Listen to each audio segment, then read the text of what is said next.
ஆண்டவரும் உலக இரட்சகருமாயிருக்கிற இயேசு கிறிஸ்துவின் நாமத்தினாலே உங்களை நான் வாழ்த்துகிறேன். அருமையான இந்த வாய்ப்பை கொடுத்த தேவாதி தேவனுக்கும் அடுத்ததாக நம்முடைய சபை குருவானவர் ஐயாவிற்கும் நம்முடைய சபை கமிட்டியாளர்கள் சபை குடும்பத்தினர் ஒவ்வொருவருக்கும் ஆண்டவராய் இயேசு கிறிஸ்துவின் நாமத்தினாலே வாழ்த்துதலை தெரிவித்துக் கொள்கிறேன், நன்றியை தெரிவித்துக் கொள்கிறேன். அது மாத்திரமல்ல, இந்த நாளிலே தேவனுடைய வார்த்தையை பேசும்படியான இந்த தருணத்தை ஏற்படுத்தி கொடுத்த ஆவியானவருக்கு நன்றியை தெரிவிக்கிறேன். இந்த நாளிலும் கூட நாம் வாசித்த இந்த வேத பகுதிக்காக நான் ஆண்டவரை ஸ்தோத்தரிக்கிறேன். இந்த நல்ல நாளிலும் கூட இந்த ஆண்டவருடைய சிலுவை பாடுகளின் நாட்களை நினைக்கிற ஒரு பாக்கியத்தை இந்த நாட்களில நாம் பெற்றிருக்கிறோம். அதற்காக ஆண்டவருக்கு நன்றி. இந்த நாளிலும் கூட எனக்கு கொடுக்கப்பட்ட இந்த தலைப்பிற்காக நான் ஆண்டவரை நோக்கி பார்த்த பொழுது ஒரு சில காரியங்களை உங்கள் முன்பதாக வைத்து போக நான் ஆசைப்படுகிறேன். அதற்கு முன்பதாக எல்லாரும் கண்களை மூடி ஒரு நிமிடம் நம் ஆண்டவரை நோக்கி பார்ப்போம். பரிசுத்த ஆவியானவரே, நீர் எங்கள் மத்தியில வந்து அசைவாடும்படியாக ஜெபிக்கிறோம். உடைய ஆளுகை எங்கள் மத்தியில் இருக்கட்டும் சாமி. வேத வார்த்தைகளை கேட்கும்படியான கிருபைகளை தேவன் எங்களுக்கு தாங்க சாமி. எங்களுடைய இருதயமும் ஆண்டவரே, எங்களுடைய செவியும் உடைய வார்த்தைக்கு திறந்திருப்பதாக. ஆண்டவரே, நாங்கள் கேட்கும்போது அது எங்களுடைய இருதயத்திலே விழுந்து ஆண்டவரே 100 மடங்கு பலன் தருவதற்கு ஆவியான உதவி செய்யுங்க. ஆளுகை செய்யும் ஆவியானவரே,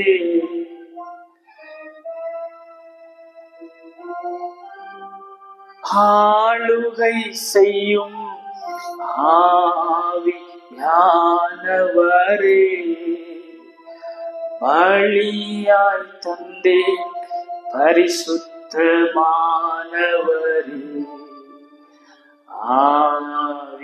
ஆவியானவரே, என் ஆற்றலானவரே,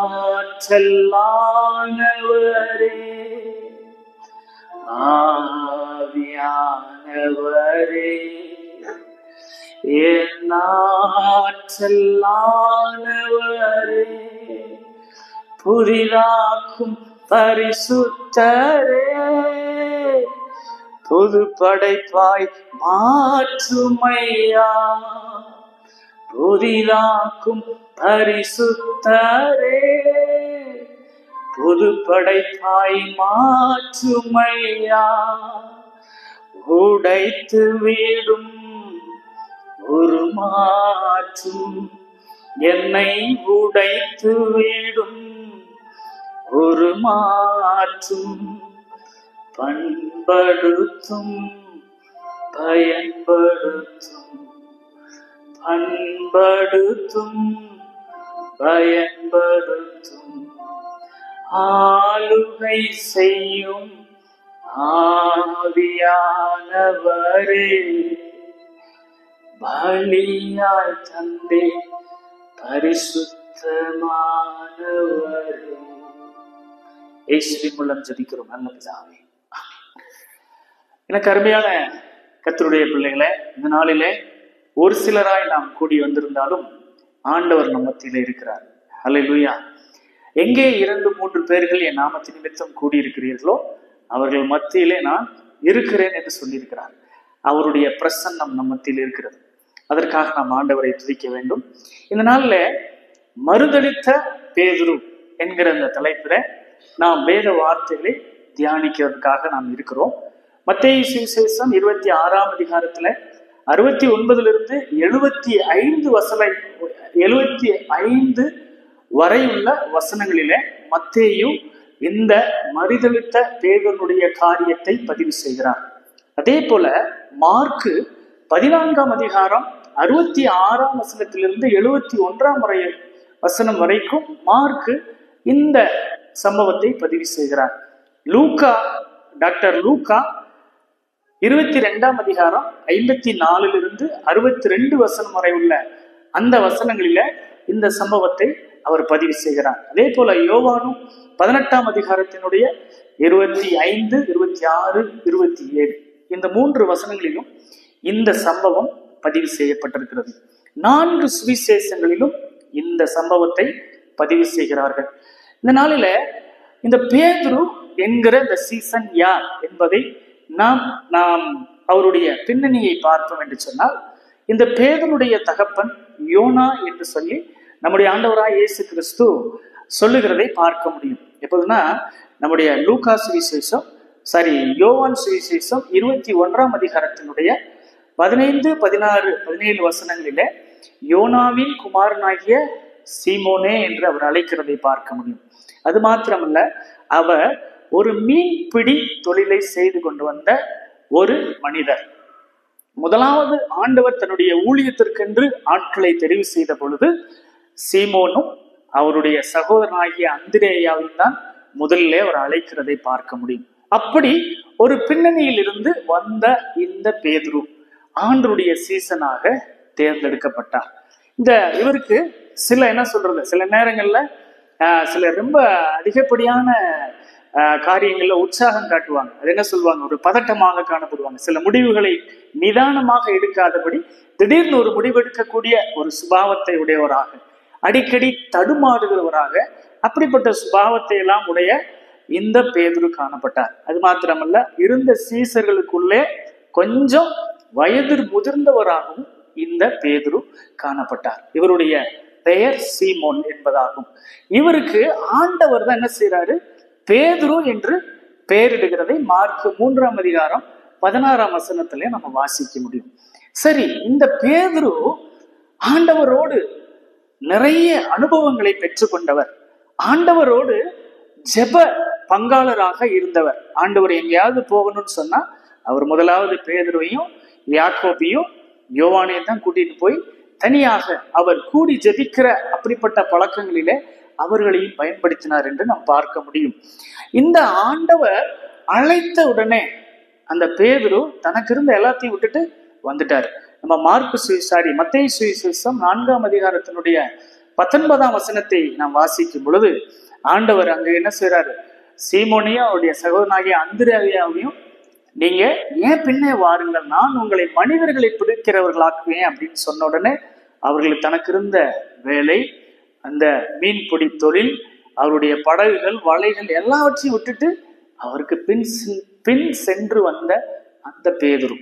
அடுத்ததாக ஆண்டவருடைய வெளிப்பாடை பெற்றவர். மத்தேயு சுவிசேஷம் 16ஆம் அதிகாரத்தினுடைய 16ஆம் வசனத்துல நம்ம வாசிக்கும் போது ஆண்டவர் கேட்கிறார், தான் கூட இருந்த சீசர்களிடத்துல கேட்கிறார், என்னை யாருன்னு ஜனங்கள் என்னை யார் என்று சொல்லுகிறாங்க அப்படின்னு கேட்கும்போது சீசர்கள் சொல்றாங்க, சிலர் உம்மை யோவான் ஸ்நானகன் என்றும் சிலர் எலியா என்றும் சொல்லுகிறார்கள். இப்ப நீங்க என்னை யாருன்னு சொல்றீங்க? அப்ப பேதுரு தான் சொல்றாரு, நீர் ஜீவனுள்ள தேவனுடைய குமாரனாகிய கிறிஸ்து. அப்படி வெளிப்பாடை பெற்ற ஒரு பேதுரு, வெளிப்பாடை பெற்ற ஒரு சீசன். அது மாத்திரமல்ல, நாம் மத்தேயு 17ஆம் அதிகாரம் 1ஆம் வசனத்திலே வாசிக்கும் பொழுது இந்த பேதுரு ஆண்டவரோடு மறுரூப மலைக்கு அழைத்து சென்று அப்படிப்பட்டதான உன்னத ஆவிக்குரிய அனுபவங்களை அனுபவித்த ஒரு பேதுரு. ஜெபிக்கும் பொழுது அவர் கூடி ஜெபிக்கிற ஜெப தோழர்களாக காணப்பட்ட ஒரு பேதுரு. அது மாத்திரமல்ல, நம்ம மத்தேயு 14ஆம் அதிகாரம் 28, 29ஆம் வசனத்துல பார்க்கும்போது இந்த பேதுரு இயேசு கிறிஸ்துவை போலவே இவரும் கடலின் மேல் நடந்த ஒரு மனிதர். இப்படிப்பட்ட குணாதிசயங்களை மற்ற சீசர்களை காட்டிலும் ஆண்டவருக்கு நெருக்கமாக தேவனுடைய வெளிப்பாடுகளை பெற்ற, அது மாத்திரமல்ல வாக்குத்தத்தத்தை பெற்ற ஒரு பேதுரு. மத்தேயு 16, 18, 19 சொல்றாரு, அவர் சொல்லும் போது நீர் ஜீவனுள்ள தேவனுடைய குமாரனாகிய கிறிஸ்துன்னு சொன்ன உடனே அவர் சொல்றாரு, உனக்கு இதை பிதாதான் வெளிப்படுத்தினார். அது மாத்திரமல்ல, இந்த கள்ளி, நீ பேதுருவா இருக்கிறாய், இந்த கல்லின் மேல் என் சபையை கட்டுவேன். பாதாளத்தின் வாசல்கள் அதை மேற்கொள்வதில்லை. பரலோகத்தின் வாசல்களினுடைய திறவுகோல்களை உனக்கு தருவேன். நீ பூமியில எதை கட்டுவையோ அது பரலோகத்திலும் கட்டப்பட்டிருக்கும். பூமியில எதை கட்ட அவிழ்ப்பதற்கு நீ அதிகாரம் கொடுக்கிறையோ அது பரலோகத்திலும் உண்டாயிருக்கும் என்று சொல்லி ஒரு பெரிய அதிகாரத்தையும் வாக்குத்தத்தத்தையும் ஆண்டவரிடத்திலிருந்து பெற்றுக்கொண்ட ஒரு பேதுரு. இப்படிப்பட்ட ஒரு பேதுரு ஆண்டவரை மறுதலிக்கிறார். அவரோடு 3.5 வருடம் ஊழியத்தை செய்து, அவரோடு உணவருந்தி, அவரோடு உண்டு, அவரோடு உறங்கி, அவர் செய்த அற்புதங்களை எல்லாம் பார்த்த இந்த பேதுரு ஆண்டவரை மறுதலிக்கிறதனுடைய காரியம். ஏன் பேதுருவே, ஆண்டவருடைய அற்புதத்தை பார்த்தீங்களே, ஆண்டவரோடு நடந்தீங்களே, ஆண்டவர் கடலின் மேல் நடந்து வந்த பொழுது தானும் அப்படி நடக்க வேண்டும் என்று சொல்லி நீங்களும் நடந்தீங்களே பேதுரு, என்னாச்சு? பின்னாளிலே ஆண்டவர் உங்க மூலமா தான் சபையை கட்டுவேன்னு சொல்ற வாக்குத்தத்தத்தை கொடுத்தாரே.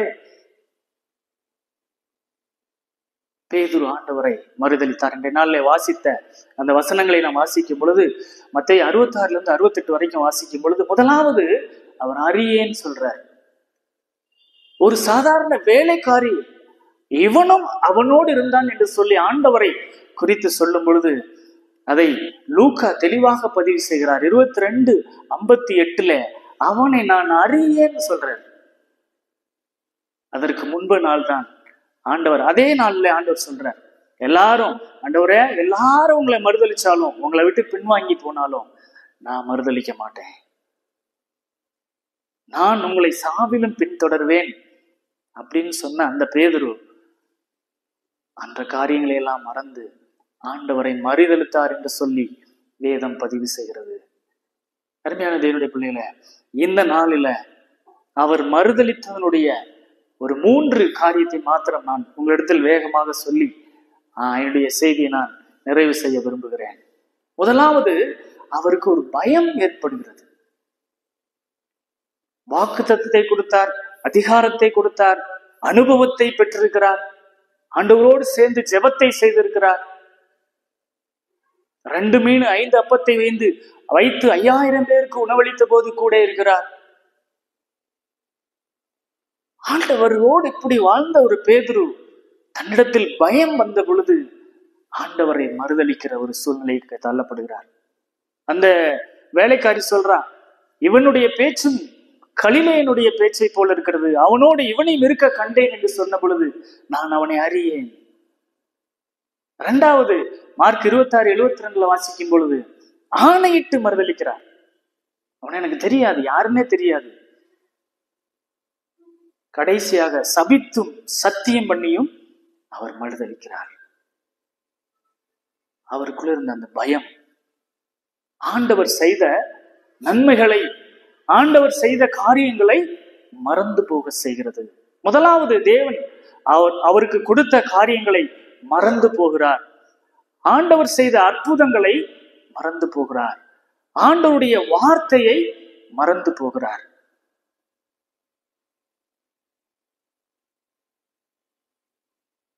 அருமையான தேவனுடைய பிள்ளைகளை, எப்படிப்பட்டதான பரிசுத்தவானும் பின்மாற்றம் அடைவதற்கு வாய்ப்புகள் அநேகம் உண்டு. பின்மாறி செல்வதற்கு அவர்கள் தங்களை விட்டு கொடுப்பார்கள் என்று சொன்னால் அவர்கள் பின்மாறி போய் விடுவார்கள். உங்களுக்கும் எனக்கும் ஒரே ஒரு மாதிரி தான் இருக்க வேண்டும். உலகத்துல ஊழியம் செய்கிற, சிறப்பாக ஊழியம் செய்கிற அநேகரால் நாம் கவரப்பட்டிருக்கலாம். ஆனால் நம்முடைய ஒரே முன்மாதிரி ஆண்டவராய் இயேசு கிறிஸ்து தான். விசுவாசத்தை துவக்கிறவரும் அதை முடிக்கிறவரும் ஆகிய ஆண்டவராய் இயேசு கிறிஸ்துவை நோக்கியே, அவரை பார்த்தே நம்முடைய ஓட்டங்கள் கடந்து போக வேண்டும்.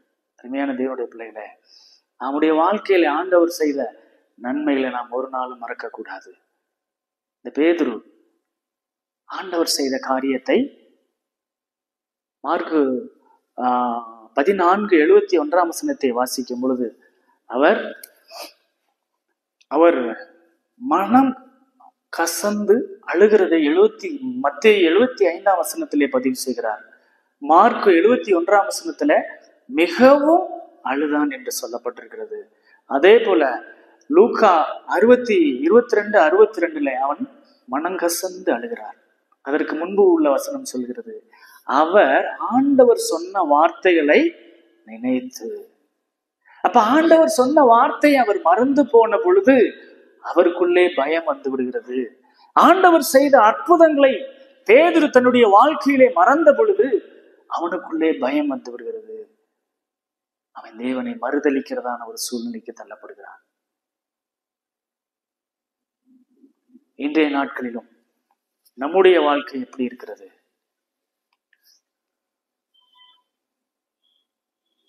ஒருவேளை நம்மை துன்பப்படுத்தி விடுவார்கள், துயரத்திற்குள்ளாக கடந்து போய் விடுவோம் என்று சொல்லி தேவனை மறுதலிக்கிற ஒரு சூழ்நிலையில நாம் இருப்போம் என்று சொன்னால் நம்மை நாமே நிதானித்து பார்க்க வேண்டும். சாதாரணமான சூழ்நிலையில நம்ம ஆண்டவரை துதிப்பதும் அவரை உயர்த்துவதும் அவரை அறிக்கை செய்வதும் இயல்பான காரியங்கள். ஆனால் துன்பங்களின் வழியாக நடந்து போகும் பொழுது நம்முடைய வாழ்க்கை எப்படி இருக்கிறது? இந்த பேதுரு தேவனுடைய வார்த்தையை மறந்து போனார். இன்றைய நாள்ல நீ என்னை, மார்க் 14 மார்க் அழகாக பதிவு செய்கிறார், சேவல் 2 முறை கூவுவதற்கு முன்பதாக என்னை 3 முறை மறுதலிப்பாய் என்று சொல்கிறார். அதே போல 2 முறை சேவல் கூவி முடித்த பொழுது அவர் 3 முறை மறுதலித்திருந்தார்.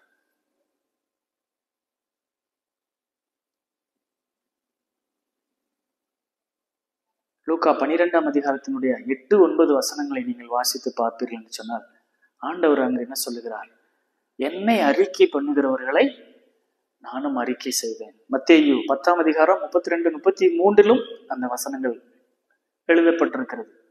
என்னை மனுஷர்களுக்கு முன்பதாக அறிக்கை செய்கிறவன் எவனோ பிதாவிற்கு முன்பதாக நான் அவர்களை அறிக்கை செய்வேன்.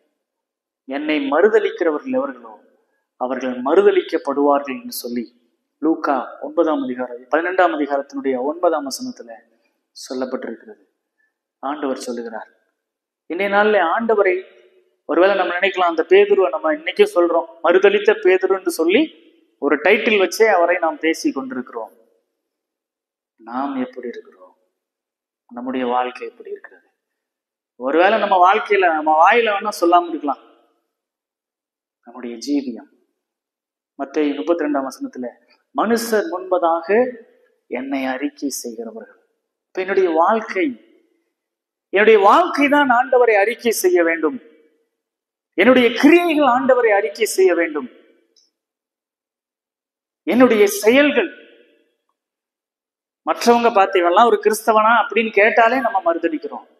அன்னைக்கு பேதுரு தன்னுடைய வாயால தான் மறுதலித்தார். பிரியமானவர்கள், இன்றைய நாள்ல நம்ம வாழ்க்கையின் மூலம் நம்முடைய செயல்கள் மூலம் நம் தேவனை மறுதலிக்கிறோம். அவருடைய வார்த்தையை கை கொள்ளாமல் மீறும் பொழுதே நாம் அவரை மறுதலிக்கிறதுக்கு அர்த்தம் தான். எத்தனை பேர் நம்முடைய வாழ்க்கையிலே ஆண்டவரை அறிக்கை செய்கிறவர்களாக இருக்கிறோம்? 18ஆம் நூற்றாண்டுடைய இறுதியில நம்முடைய இந்தியாவின் வடகிழக்கு பகுதியில ஒரு எழுப்புதல் வந்தது. வேல்ஸ் தேசத்திலிருந்து ஒரு மிஷனரி கடந்து வந்து வடகிழக்கு பகுதியிலே மேகாலயா என்கிற பகுதியில ஒரு பழங்குடியின மக்களுக்கு ஆண்டவரை அறிவித்தார். அந்த சமயத்திலே அந்த மக்களிலே அநேகர் ஆண்டவரை ஏற்றுக்கொண்டார்கள். அப்படி பழங்குடி இனத்தை சேர்ந்த நாக்சாங் என்கிற ஒரு பழங்குடி இனத்தை சேர்ந்த ஒரு மனிதன் ஆண்டவரை சொந்த இரட்சகராக அவனும் அவனுடைய 2 குழந்தைகளும் அவனுடைய மனைவியும் ஏற்றுக்கொண்டார்கள். இதை அறிந்த அந்த பழங்குடி இன தலைவன்,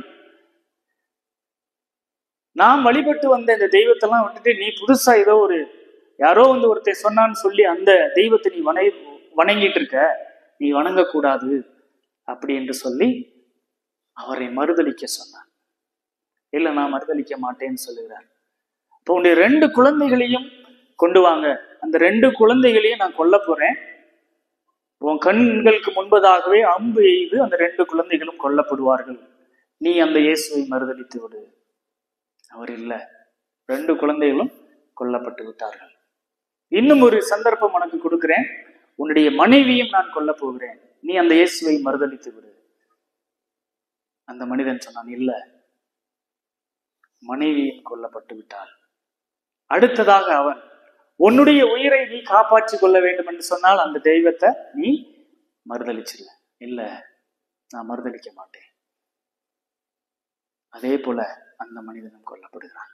அன்று இரவு படுக்கையிலே அந்த பழங்குடி இன தலைவனுடைய அவனுக்கு தூக்கம் வரவில்லை. அவன் யோசிக்கிறான்,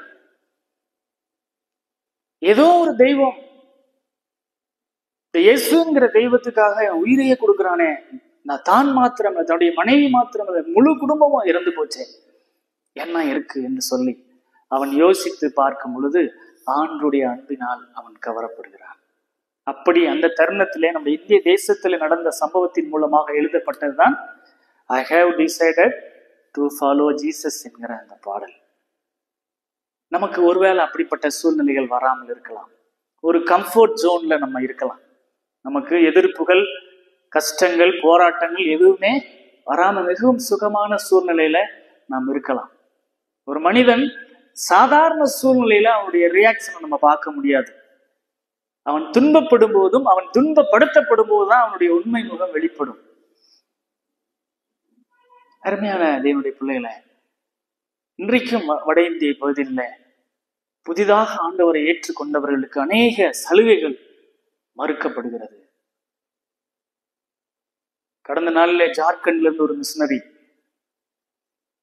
இந்த நம்ம கொடைக்கானலுக்கு கடந்து வந்தார். அவர் சொன்ன ஒரு காரியம்,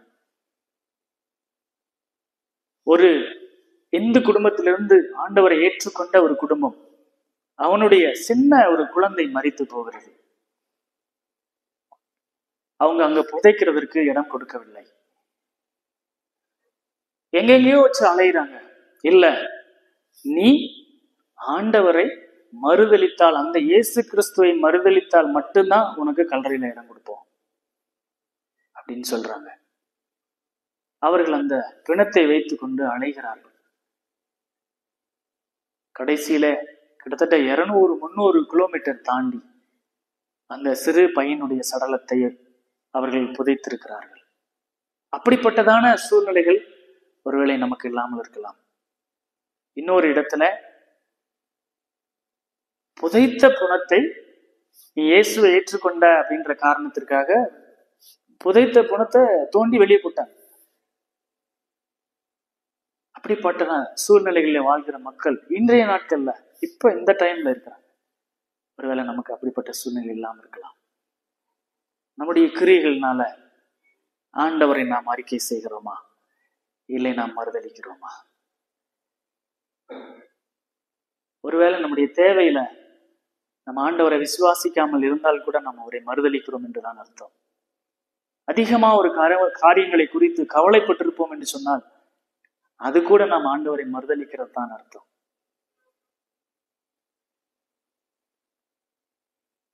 நம்முடைய புராட்டஸ்டன்ட்களுடைய தந்தை என்று அழைக்கப்படுகிற மார்ட்டின் லூத்தர், அவருக்கு ஏற்பட்ட பல பிரச்சனைகள் நிமித்தம் மிகவும் சோர்ந்து ஒடிந்து போய் அமர்ந்திருக்கிறார். அன்றைய நாட்கள்ல அவருடைய தேசத்துல கருப்பு ஆடை அணிந்து வந்தால் ஏதாவது ஒரு அடக்க ஆராதனைக்கு கடந்து போவாங்களாம்.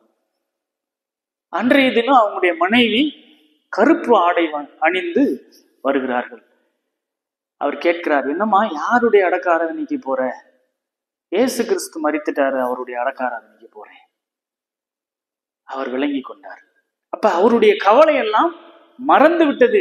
காரியம் என்னவென்று சொன்னால், நாம் என்றும் சோர்ந்து ஒடிந்து போய் உட்கார்ந்து இருப்போம் என்று சொன்னால் இயேசு கிறிஸ்துவை அடக்கம் பண்ணுகிறவர்களாகத்தான் காணப்படுவோம். அவர் உயிர் தெழுந்தார் என்று நாம் விசுவாசிப்போம் என்று சொன்னால் ஒரு நாளும் கவலைப்பட மாட்டோம். ஹல்லேலூயா. நமக்கு இருக்கிற போராட்டங்கள், பிரச்சனைகள், வியாதிகள் எதுவா இருக்கலாம், அவர் நமக்கு போதுமானவராயிருக்கிறார். அருமையான தேவனுடைய பிள்ளைகளே, இப்ப ஆண்டவர் இந்த பேதுரு மேல வைத்திருந்த நோக்கத்தை அவர் நிறைவேற்ற வேண்டும். பேதுரு மறுதளித்துட்டார். உடனே ஆண்டவர் விட்டுட்டாரா? லூக்கா 22ஆம் அதிகாரம் 61ஆம் வசனத்தை நாம் வாசிப்போம்.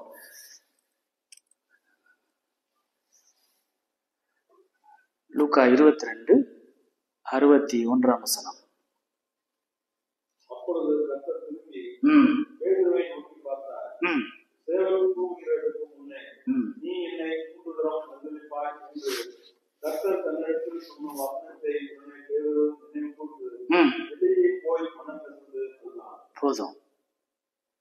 ஆண்டவர் பேதுருவை நோக்கி பார்த்தார். யோவான் 21ஆம் அதிகாரத்திலே யோவான் அதை அழகாக பதிவு செய்கிறார். 3 முறை கேட்கிறார், யோனாவின் குமாரனாகிய சீமோனே, என் மேல் அன்பா இருக்கிறாயா?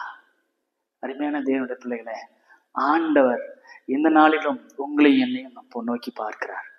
மறுதலித்த பேதுருவை அவர் அப்படியே விட்டு விடவில்லை. அவருடைய அன்பிற்குள்ளாக மறுபடியும் கொண்டு வந்து அவரை ஒரு வல்லமையான ஊழியக்காரனாக மாற்றினார். நீங்கள் அப்போஸ்தலர் நடவடிக்கைகள் அதனுடைய 3ஆம் அதிகாரத்தினுடைய 15ஆம் வசனத்தை வாசிக்கும் பொழுது, அப்போஸ்தலர் 1ஆம் நடவடிக்கையிலே ஆவியானவர் மேல் வீட்டறையிலே ஊற்றப்படுகிறார். பரிசுத்த ஆவியானவரை பெற்ற பொழுது அதே பேதுரு அந்த இஸ்ரவேல் ஜனங்களை பார்த்து, நீங்கள் ஜீவாதிபதியை கொலை செய்தீர்கள் என்று சொல்லுகிறார். அது மாத்திரமல்ல, சரித்திரம் சொல்லுகிறது, தன்னுடைய இறுதி நாட்களிலே இயேசு கிறிஸ்துவை போல என்னை நேராக சிலுவையில் அறைய வேண்டாம், தலைகீழாக என்னை அறைந்து கொள்ளுங்கள், அந்த அளவுக்கு நான் பாத்திரம் அல்ல என்று சொல்லி தலைகீழாக சிலுவையில் அறையப்பட்டு இரத்த சாட்சியாய் மரித்தார். இன்றைய நாள்ல ஆண்டவர் உங்களையும் என்னையும் கண்ணோக்கி பார்க்கிறார். எனக்கு தெரிந்த ஒரு சகோதரி, அநேக இடங்கள்ல நாம் இயேசுவை மறுதலிக்கிறோம். அவர்கள் இந்து மார்க்கத்திலிருந்து ஆண்டவரை ஏற்றுக்கொண்டார்கள். ஒரு எலெக்ஷன் வந்தது, அந்த வார்டுல அவங்களும் போட்டியாளராக மனு செய்கிறார்கள். ஆனால் அவர்கள் கிறிஸ்துவ மதத்திற்கு அவர்கள் கன்வெர்ட் ஆன காரணத்தினால் அவர்களுக்கு சீட்டு மறுக்கப்படுகிறது. ஆனால் அதே சகோதரி சொல்றாங்க, இல்ல, என்னுடைய சர்டிபிகேட்ல இருந்து எல்லாமே ஹிந்துன்னு தான் இருக்கு, நீங்க எப்படியாவது எனக்கு இடம் கொடுக்கணும் அப்படின்னு அவர்களோடு சண்டை போட்டார்கள். ஆண்டவரை நாம் எப்படி பார்க்கிறோம்? சின்ன சலுகைகள், சின்ன காரியங்கள், இதற்காக நான் கிறிஸ்தவன் என்கிறதை எத்தனை இடங்களில் நாம் அறிக்கை செய்கிறோம். நான் கிறிஸ்தவனா இருக்கனால எனக்கு கிடைக்கிற சலுகைகள் போதும் என்று நம்ம எவ்வளவு பேர் சொல்றோம். இப்படி நம்முடைய செய்கையின் மூலமாக உன் சகோதரிடத்தில் நீ அன்பு கூற வேண்டும். நீங்கள் ஒருவரோடு ஒருவர் அன்பு கூறும் பொழுது மற்றவர்கள் பார்த்து என்னுடைய சீசர்கள் என்று அறிந்து கொள்வார்கள் என்று ஆண்டவர் சொல்கிறார். அப்படிப்பட்ட அந்த காரியத்தை சகோதரனோடு நாம் அன்பு கூறாமல் போனாலும் கூட நாம் அவரை மறுதலிக்கிறதற்கு அர்த்தம், அவரை சிலுவையில் அறைகிறதற்கு அர்த்தம். அருமையான தேவனுடைய பிள்ளைகளை, ஆண்டவர் பேதுருவை நோக்கி பார்த்த அதே கண்கள் உங்களை என்னை நோக்கி பார்க்கிறது. நம்மளுடைய காரியங்கள், நம்மளுடைய செயல்கள் ஆண்டவரை அறிக்கை செய்கிறதா இருக்கிறதா? இல்ல பேதுருவையே குற்றம் சொல்லிட்டு அவர் மறுதலித்தாரு. நம்ம எப்படி இருக்கிறோம்? நம்மளுடைய காரியங்கள் எப்படி இருக்கிறது? ஒவ்வொரு சின்ன சின்ன காரியத்திலே கூட ஆண்டவரை நோக்கி நாம் பார்த்து, அப்போஸ்தலனாகிய பவுல் சொல்லுகிறது போல, ரோமர் 8ஆம் அதிகாரத்தினுடைய 36, 37, 38 வசனங்களில் சொல்லுகிறது போல, கிறிஸ்துவின் அன்பை விட்டு என்னை பிரிப்பவன் யார்? அநேக காரியங்களை சொல்லுவார். பசியோ, பட்டினியோ, நிர்வாணமோ, நாச மோசமோ, எதுவும் அவருடைய அன்பை விட்டு என்னை பிரிக்காது. ஒரே ஒரு வாழ்க்கை, அதை இயேசுவுக்காக நாம் வாழ்ந்து விட வேண்டும். ஒரு மனிதனுக்கு 70 அல்லது 80 வருடங்கள் கொடுக்கப்பட்டிருக்கிறது, பலத்தின் மிகுதினால் 80 என்று மோசே சொல்லுகிறார். அருமையான தேவனுடைய அந்த ஒரு வாழ்க்கையை ஆண்டவருக்காக வாழ தீர்மானிப்போம். அதே பேதுருவை நோக்கி பார்த்த ஆண்டவர் அவருடைய பின் வாழ்க்கையிலே பார்க்கும் பொழுது, இதே பேதுரு பிரசங்கித்த பொழுது 3000, 5000 என்று ஜனங்கள் ரட்சிக்கப்பட்டார்கள். மிகவும் தைரியமாக ஆண்டவரை பிரசங்கித்தார். இன்றைய நாள் நம்முடைய வாழ்க்கையில் ஒருவேளை நம்ம சில நேரங்கள்ல நம்ம எல்லாரும் கண்களை மூடுவோம். ஒரு சில நேரங்கள்ல ஆண்டவரை உங்களை மறுதடித்ததான அநேக சந்தர்ப்பங்கள் எங்களுடைய வாழ்க்கையில் இருக்கலாம். சாமி கர்த்தாவே, நீங்க தயவாய் எங்களை மன்னிக்கும் வேண்டுமா செபிக்கிறோம். உங்களுடைய பார்வை எங்கள் மேல் இருக்கிறதற்காக ஸ்தோத்திரம். நீர் எங்களுக்காக ஜீவனை கொடுத்த எந்த நல்ல நாட்களை நினைவு கூறுகிற அந்த நாட்களிலே ஆண்டவரே, உம்மை நோக்கி நாங்கள் வருகிறோம். சாமி, நீர் எங்கள் மேல வைத்த தெய்வ திட்டம் நிறைவேறட்டும். ஆண்டவரே, உம்முடைய கிருபை இருப்பதாக, உம்முடைய இரக்கம் எங்கள் மேல் இருக்க வேண்டுமா செபிக்கிறோம். சாமி ஆண்டவரே, இந்த வார்த்தைகளுக்கு நேராக எங்களை ஒப்புக் கொடுக்கிறோம். பரிசுத்த ஆவியானவர் எங்களுடைய வாழ்க்கையில எங்கெல்லாம் நாங்கள் ஆண்டவரே உம்மை மறுதலித்து இருக்கிறோமோ அந்த இடங்களெல்லாம் எங்களை ஞாபகப்படுத்துங்க. ஆண்டவரே, மறுபடியும் மோடு ஒப்புரவாகி ஆண்டவரே உம்முடைய ஊழியத்தை செய்வதற்கும் உமக்காக ஜீவிப்பதற்கும் பரிசுத்த ஆவியானவர் எங்களுக்கு கிருபை செய்யுங்க. உடைய கரத்துல எங்களை அர்ப்பணித்து ஜெபிக்கிறோம், தாழ்த்துகிறோம். நீங்க நடத்துங்க, ஆசீர்வதிங்க. இயேசுவின் வழியா ஜெபிக்கிறோம் நல்ல பிதாவே, ஆமென்.